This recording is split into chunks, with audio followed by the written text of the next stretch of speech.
अस्सलामुअलैकुम, this is Saima Ali. Welcome back to my YouTube channel. अगर मेरे यूट्यूब चैनल पर न्यू है तो सब्सक्राइब करें, बेल आइकन को दबाएं ताकि हर आने वाली नई वीडियो का नोटिफिकेशन आप तक मिलता रहे। और वीडियो को शेयर करें ताकि हम एक दूसरे को ग्रो करने में एक दूसरे का साथ देते रहें।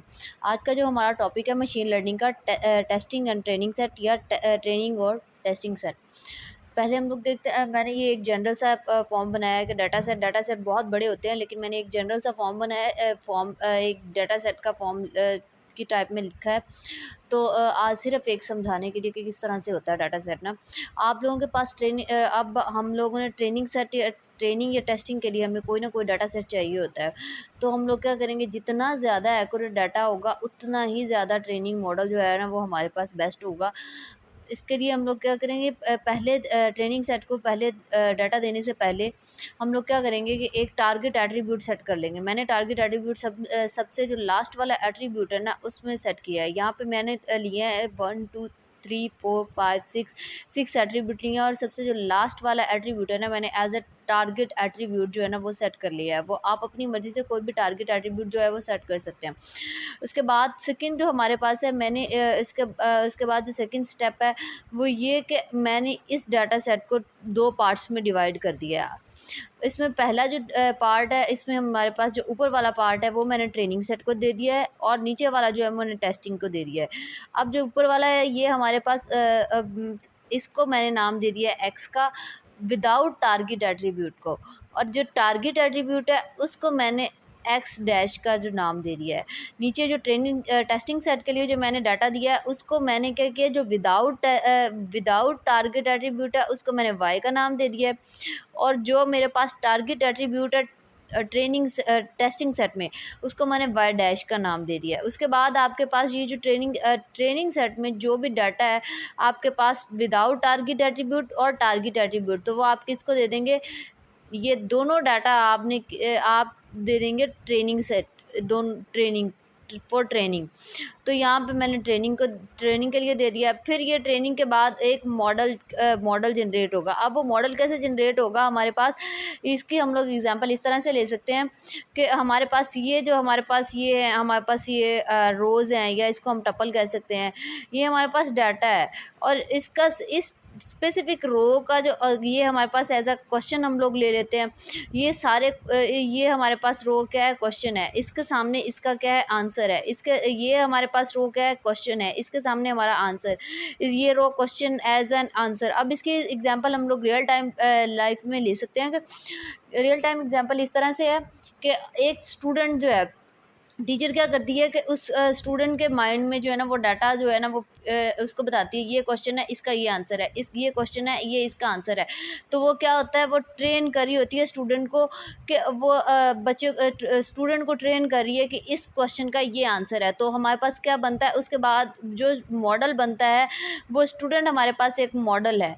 तो इसी तरह मशीन लर्निंग में भी क्या होता है, आपके पास जो डाटा सेट है उसको आप लोग उसको क्या करो, एज अ क्वेश्चन आंसर जो है ना वो ट्रेनिंग सेट को दे रहे हो। उसके बाद आपके पास एक मॉडल जो है वो जनरेट होता है। वो मॉडल आपके पास कितना एक्यूरेट है वो आपको बाद में पता लगता है।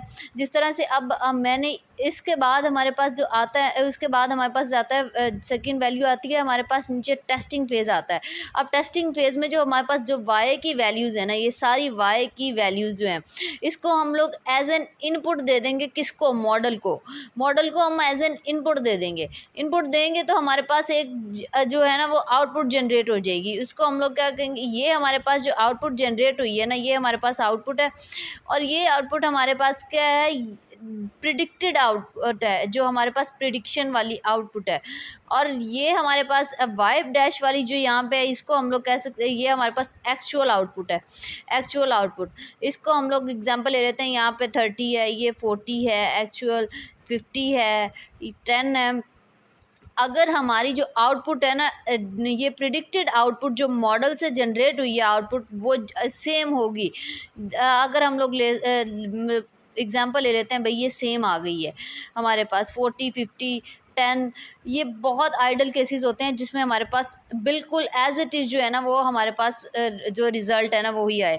इसकी एग्जांपल हम लोग ऐसे ही ले सकते हैं, जैसे मतलब ये जो मॉडल है, हमने ये model as a real time मैंने एग्जांपल दी कि स्टूडेंट की मॉडल, स्टूडेंट ने जब एग्ज़ाम दिया तो उसका जो प्रिडिक्टेड जो रिज़ल्ट आया है ना हमारे पास, वो क्या है, जितना ज़्यादा आपके एक्चुअल वैल्यूज़ से मैच होगा, क्या होगा, आपका मॉडल उतना ज़्यादा बेस्ट होगा। और जितना ज़्यादा डिफरेंस आएगा आपके एक्चुअल मॉडल और प्रिडिक्टिव वैल्यूज़ के साथ, मॉडल की जो प्रिडिक्टेड वैल्यूज़ हैं, तो आपका मॉडल क्या है वो उतना ही ख़राब होगा। इसी तरह जो इसकी एग्जांपल जैसे मैंने पहले बताई, स्टूडेंट को मॉडल की कि स्टूडेंट को हम एज अ मॉडल ले लेते हैं, जितना ज़्यादा उसके प्रिडिक्टेड जितना ज़्यादा रिज़ल्ट अच्छा है, ऑब्टेन्ड मार्क्स जितने ज़्यादा उसके एज एक्चुअल रिज़ल्ट, मतलब 100 मार्क्स का हमारे पास पेपर होता है, तो जितने ज़्यादा उसके मार्क्स आएंगे तो उतना ही ज़्यादा आपका क्या है, रिज़ल्ट अच्छा है। और जितने कम मार्क्स आएंगे तो वो मॉडल आपका क्या है, वो आपको अच्छा रिज़ल्ट नहीं दे रहा है। इसी तरह मशीन लर्निंग में भी हमारे पास क्या होता है, ट्रेनिंग और टेस्टिंग सेट होते हैं। अब पहले मैंने क्या किया था, हम लोगों ने पहले ट्रेनिंग सेट लिया है, उसमें हम लोगों ने एक एट्रीब्यूट थे हमारे पास, उनको मैंने दो हिस्सों में डिवाइड कर दिया, एक्स और वाई में। पहला जो था नॉन टारगेट एट्रीब्यूट को, उसको मैंने एक्स का नाम दे दिया, फिर उसके बाद जो टारगेट एट्रीब्यूट थे उसको मैंने एक्स डैश का दे दिया।